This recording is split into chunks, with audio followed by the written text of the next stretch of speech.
Hey there, welcome back to another video. This time around, it is my rant on the 2018 horror film Halloween. Now, before I tear this film apart with a butcher knife, I want to make some things clear. If you like this film, I think that's great. I think that's fantastic. I think that's wonderful. Even if you think this is one of the best, if not your favorite film in the Halloween franchise, that's something that I'm all for and I have no problem with. If you disagree with my take on this film, I have no issue with that at all either. Different opinions are what keeps this world interesting. All of this being said, this film is a disappointing, forgettable, dull entry in the Halloween franchise. It does the same shit, but instead of it being 20 years later, it's 40. And that's so irritating. That's just an irritating thing, period, for me. Where you have a film that is a new entry in a franchise that comes out many years later and it just does the same shit. And I know people have brought this up before in the past, but I think this is a perfect metaphor or allegory for this film. Halloween 2018 is a bottle of fucking smart water. At the end of the day, at its core, despite all the extra added fluff and ingredients, the added pH, the added electrolytes, the added minerals for taste, it's still fucking H2O. And in this case, it's a bottle of H2O that instead of being aged 20 years, it's aged 40 years. Because this is just the same fucking film as H2O, with very minor tweaks here and there. And this is supposed to be the true sequel to the 1978 film. And instead of actually trying to make a sequel that happens 40 years later to the 1978 film, by bringing in maybe some of the other characters that were in the 1978 film, like Brackett or Lindsay or Tommy. Instead, you just do H2O with a new coat of paint and a shit ton of Easter eggs. And to me, it's not surprising that it's shit because you took such a lazy route. I don't get it. I don't get why people say this is hands down the best Halloween sequel ever. It's not hands down the worst. There are things about it that I liked. There are things about it that are good, that show promise. At the end of the day, I don't hate the film. I would say it's a below average movie, but it could have been more. And after all this time, it should have been more. And this is the most successful horror film. This is the most successful slasher film ever when it comes to the box office. This? Audiences came out in droves for this?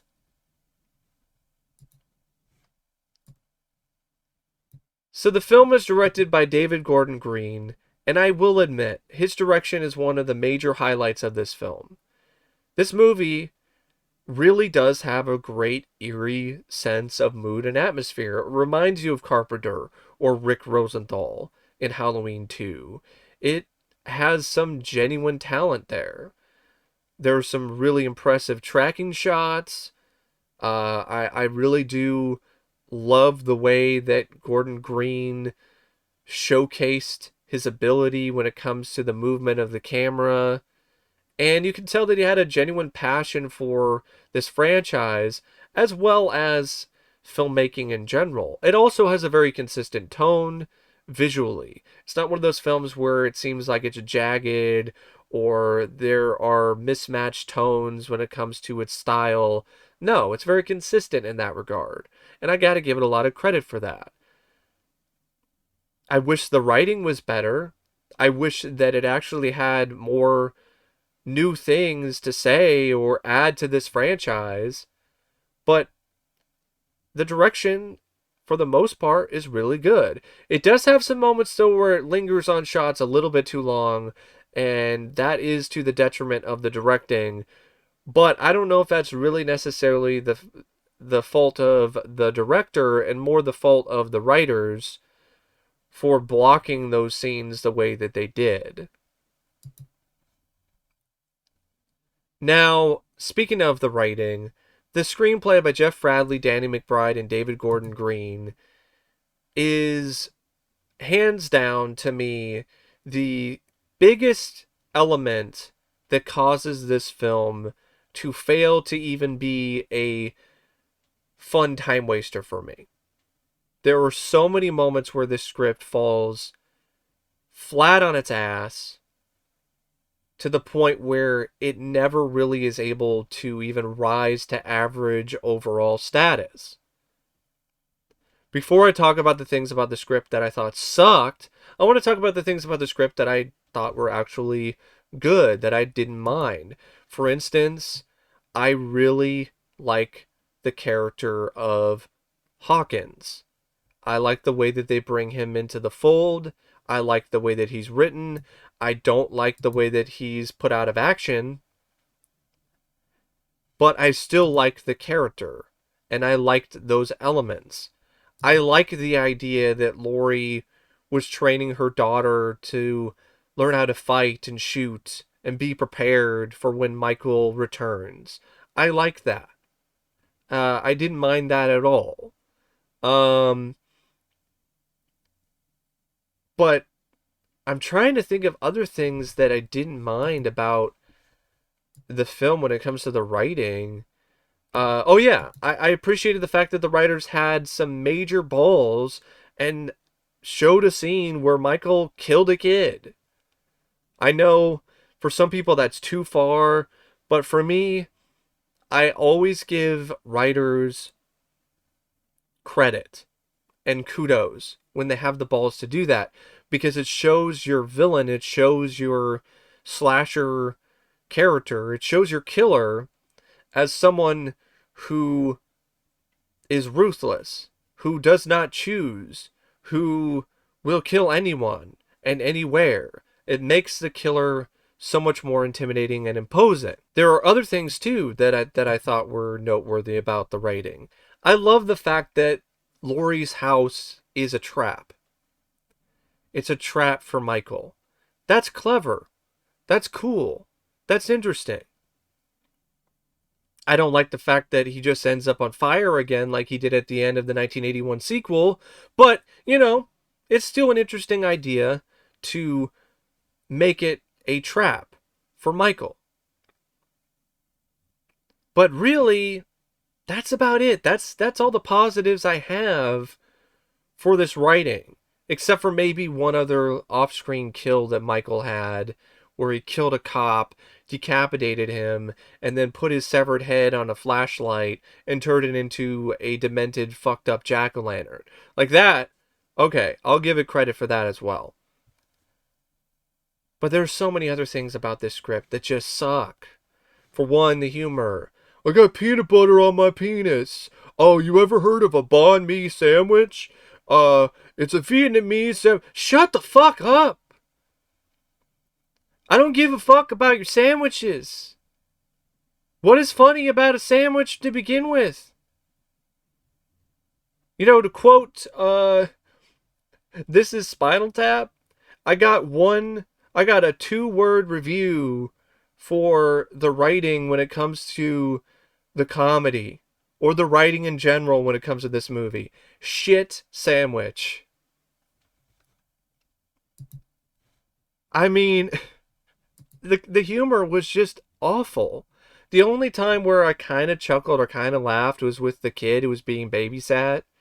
But I think that more has to do with the kid's personality than anything else. I mean, there's so many characters that were just insufferable. I mean, the podcasters in the beginning who were a bunch of stupid twats. The boyfriend of Allison who was a cheating asshole. The boyfriend's friend, uh, who was just a fucking douchebag and was just annoying and not funny? Or how about the other guy who was the boyfriend of the babysitter? Like, he was unfunny comic relief as well. There were just so many of these characters that were just unlikable, and not in a good way, though. They weren't unlikable to the point where you loved to hate them. You just didn't want them on the screen anymore. You were just waiting for Michael Myers to kill them. And the film took too long for them to die. I mean, even Laurie Strode in this is boring and dull. She's a less effective version of Sarah Connor in Terminator 2. And I know they couldn't just do the same thing as H2O, so they tried to do something different by having her be a recluse and lose her daughter because to Child Protective Services because of what she did and how she trained her daughter relentlessly to be ready for Michael. And they're trying to do something with the relationship with her and her niece, Allison.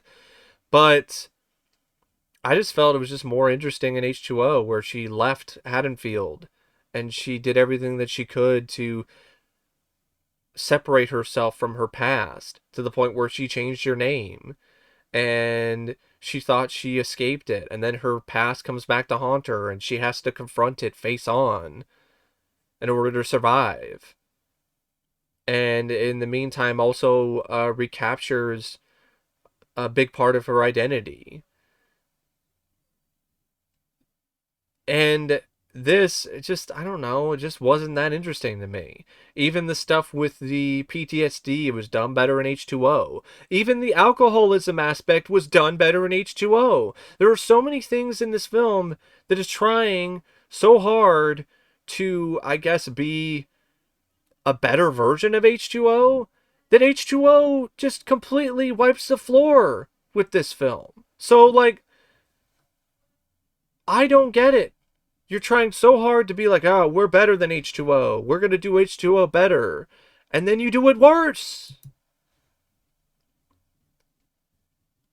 Karen, I never cared for this character. I didn't mind her backstory as a kid, learning how to fight and being ready and prepared for Michael. But the way the character is written, it's just not something that worked for me.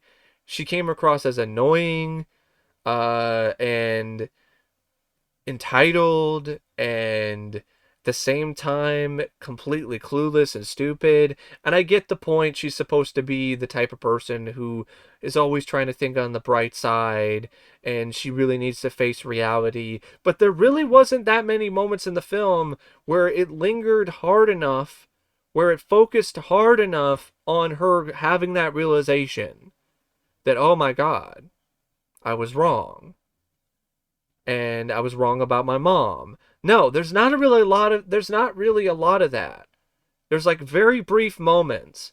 So as a result, you don't really feel like her arc for her character ends in a way where it has any real impact. Hawkins, I like that character. I think they did a good job with that character when it comes to the screenplay, up until he's taken out of the film. Allison is literally just Laurie, but in a different timeline, in a different era. It's the same fucking character. She's just teenage Laurie all over again, with very little differences, if any at all. Dr. Sartain, this fucking character, and the writing in particular for this character was just atrocious. This character was a poor man's Loomis. They even had a line of dialogue where Laurie says, "You're the new Loomis." This guy couldn't even fucking hold Donald Pleasance's trench coat. Give me a fucking break. So, this guy is supposed to be the new Loomis. And then if that isn't insulting enough, then you get this stupid twist with this character, which is honestly one of the dumbest twists I have seen in a horror film in years. Like, this is the kind of twist that is shocking, but for all the wrong reasons. It's shocking in how stupid it is. So I'm supposed to believe that a therapist, after all these years, during a span of multiple decades, is able to hide his psychosis from his colleagues? That's bullshit. That's a bunch of fucking bullshit. I mean, come on now. That you're supposed to buy that? This guy is cuckoo for Cocoa Puffs. He's crazy. He's a psycho. And he's obsessed with Michael Myers. And he was Myers' therapist for decades. There's no way, there's no moment where his colleagues who were monitoring him and were checking in on him didn't see this obsession, didn't see his psychosis enough to the point where they were like, okay, we can't have a crazy guy doing therapy on another crazy guy and remove him from the case. Nope. That's just stupid. It's shocking, but in a really dumb way. Why? Why would you even need to have that? Oh, he's just fucking crazy. That's the twist. The doctor was insane in the membrane. And nobody fucking noticed? And then speaking of other dumb shit, in the very beginning with the stupid twats who run a podcast, they somehow managed to get all this evidence from the police. They've got all these crime scene photographs. They've got all these crime scene notes. They've got all this stuff. They even get Michael's mask. Why the fuck would they give these podcasters Michael's mask? And then on top of that, why would the folks at the prison allow these twats to take Michael's mask into the fucking prison? You know, that's something that might trigger Michael. Or some of the other prisoners. But specifically Michael Myers. Nah, no, they're able to sneak the mask in like it's nothing. And then another problem that I have with this film, a huge, massive issue I have with this movie, is that it completely runs out of steam after an hour into the film. After you get the stupid bullshit twist with the doctor and how he's crazy, then the film focuses more on Michael going to Laurie's home and stalking her and the rest of the Strode family. And the way that the sequences are blocked is just terrible. It's so painfully slow. These plotting scenes of Laurie going around corners with a shotgun looking for Michael. And then if that isn't bad enough, those scenes then have really bad moments of tonal shifts where the sequences cut to other sequences where you have Allison running frantically in the forest. She's running frantically in the forest. It's very high speed, very, very tense in a different way. And then you cut to slow walking around the hallways, closing doors. You're like, what the fuck is this? You just made those scenes even more slow because you're cutting to scenes that are more high energy. And I know I said the director had, for the most part, consistent tone when it comes to his style, and I do feel that way. I blame the editing more. I blame the writing more for that. I blame the blocking. I don't really blame the directing and the style. The style is still consistent. It's just the way that things are edited and put together. And then you have the mannequin scene, which went on forever, and it's trying to trick you. And I've seen it all at this point. Most audiences have. I'm so tired of slasher films or horror films in general having these long, drawn-out scenes where they're trying to trick you before they give you the jump scare. It's like, it doesn't matter how long you linger on a shot of mannequins or move the camera around and show a dead body in a closet. I know that Michael is in that room. Unless you do something different and you show that Michael isn't in the room, you're not really going to shock me. You're not going to pull the wool over my eyes. It would have maybe been more effective if she looks around, Michael's not in the room, she goes in another room, and then there's Michael. But even then, that still would have been predictable, because that's what happens all the time when you have these long, drawn-out scenes that are trying to build suspense, but at this point in the game, it's just predictable. And it doesn't build any suspense. And it doesn't help either. You had all these scenes where nothing is happening except just walking around the house in the dark. And then you get to the climax, which even that was a little disappointing. I mean, Michael did get a little bit of a beating, like lost a finger, got a finger blown off. But even that is hampered by dumb decisions. Like, why the hell would you make that moment where Michael gets trapped into some gotcha moment, complete with a gotcha line?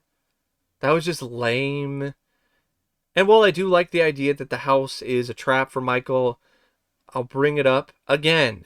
It's the same way that Halloween 2 ended. And you're trying to retcon that film and act like it doesn't exist. And you're the real sequel. And most of your film, narrative-wise, is just H2O, but done worse.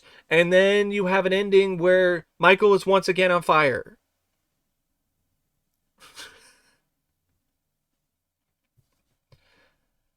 So, yeah, this script sucks. And I don't give a fuck about the Easter eggs, because for the most part, they aren't really that clever. And it just makes the film unable to have its own identity. Because even the tracking shot, which I really liked, a lot of it is just a beat-for-beat remake of of a similar shot in Halloween 2 by Rick Rosenthal. And then, oh, I love Halloween 3, but that doesn't mean that I love seeing the Silver Shamrock masks. I mean, if I want that, I'll just watch Halloween 3. And then you have the other things that I mentioned earlier that just don't make any sense. You make Laurie appear to be a creep by her stalking her niece, by having her in the place of Michael, when you're trying to do a take on a scene from the original. And then you make Laurie appear to be some supernatural presence akin to the Shape when she teleports when Michael looks down when she's down on the ground. So yeah, this script, it sucked. And the performances, I mean, other than Will Patton and James Jude Courtney and Nick Castle, who both played Michael Myers in The Shape, none of these performances were really that great. Jamie Lee Curtis was average as Laurie. I thought she delivered a much better, much more nuanced, much more interesting performance in H2O. Judy Greer, horribly miscast, did not buy her in this role, did not buy her as Laurie's daughter. When she was trying to be intimidating or badass at the end, it was laughable because it was just such piss poor casting. And she also didn't have any chemistry with Jamie Lee Curtis or a lot of the other characters. Will Patton, I liked it. I thought he did a great job. I thought his performance was hands down probably the best performance in the movie. Andi Matichak, she was okay.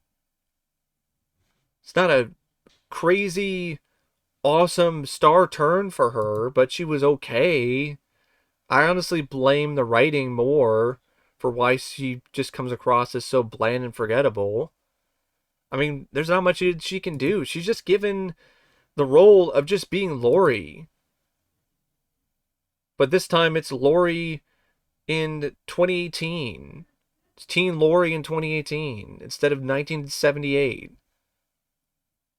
James Jude Courtney, I think he's right up there as one of the best actors who have played Michael Myers. It was nice to see Nick Castle again. Haluk Bilginer. Maybe it's more of a thing where the writing is more to blame, because there were some moments where his performance was fine. So I really blame the writing more for why that character sucked as much as it did. Rhees, Jefferson Hall played the podcasters. Awful. I think some of them were, I think they were meant to be British, and I don't know if they actually were British, because sometimes the accent just sounded like it was fake. But even if they were, like that's really the most distinguishing thing about their performance is the fact that they're British. Other than that, they sucked. Toby Huss as Ray Nelson, Karen's husband, awful, really unfunny character. When he got killed by Michael with the yo-yo, I was like, thank fucking Christ. I don't have to hear this guy talk about getting peanut butter on his penis anymore. Virginia Gardner as Vicky, I liked her. I actually wish she was in the film more. Dylan Arnold as Allison's boyfriend, he was an asshole. The actor, though, played the role well. Miles Robin, I hated this guy. Dave was just fucking annoying. Just a hipster douchebag. I didn't like Drew Scheid either as Oscar. Unfunny, comic relief. I like Jibriel Nanatambu as Julian, the boy that Vicky babysits. Like, that kid almost stole the entire movie. He should have been in the film more. But that's really about it for me when it comes to the performances. Mainly it's Will Patton, James Jude Courtney, and Nick Castle. And the kid who played Julian. Those are the actors that are the real standouts when it comes to this cast. Not that impressive. And that's a cast that includes Jamie Lee Curtis. The cinematography by Michael Simmons, I thought it was spectacular. This is a great looking film. I really like the use of lighting at night and the way that a lot of shots were put together. I thought it was a really good looking film. The editing by Tim Alberson, mixed bag. Sometimes it's really good, it's really punchy, it really does help the film when it comes to what it's trying to go for visually. Other times it's a bit too bumpy, it's a little bit rough. The music by John Carpenter, Cody Carpenter, and Daniel Davies. That's another thing I liked about the film. It was nice to hear John Carpenter do the score again. No, it's not on par with some of his better scores. It's not as memorable as some of his better scores. But it was still a pretty good score. It had a nice atmosphere, a nice mix to it. Definitely sounded pretty imposing, pretty mysterious and eerie. And the film definitely does have a budget behind it. I mean, $10 million isn't a lot of money nowadays, but it still looks like a film that isn't a low-budget affair. It does have some decently high production values. And I do admit, like, an hour into the movie, I'm somewhat entertained and somewhat interested. Like, for an hour of this film, it goes by at a decent enough pace, and it's kind of working for me in a small capacity. But then you get to the stupid twist with the doctor, who's just crazy, and then you get to the incredibly slow climax with just Laurie plodding around the house, and you get to the ending, which is just the same way that Halloween 2 in 1991 ends, but not as explosive and not as memorable and not as cool. And then it's just one of those things where you're just like, well, that was just fucking pointless. And that was forgettable. And it doesn't even deliver with the kills either. A lot of them are done off screen. A lot of them are done in ways that just aren't really striking visually. The most memorable kills and stuff like that tend to happen off screen. You don't even see the kill, you just see the aftermath. So it doesn't even deliver on that front when it comes to being a slasher. So yeah, I don't really know what else to say about Halloween 2018 except that it's just a disappointing example of just the same shit but a different day and new packaging. And my bar for the Halloween franchise, by the way, has always been lower than most. Because this franchise as a whole was not a franchise I've had a lot of confidence in. Because other than the first film, which I love, the second movie, which is really solid, the third film, which doesn't really count because it's not a Michael Myers story, Halloween 4 and H2O, the rest of the franchise is just varying degrees of crap when it comes to the entries in the series. So my bar is low. And this couldn't even get over that low bar. So thanks for watching my review and my rant on the 2018 film Halloween. And as always, I'll see you later. See ya.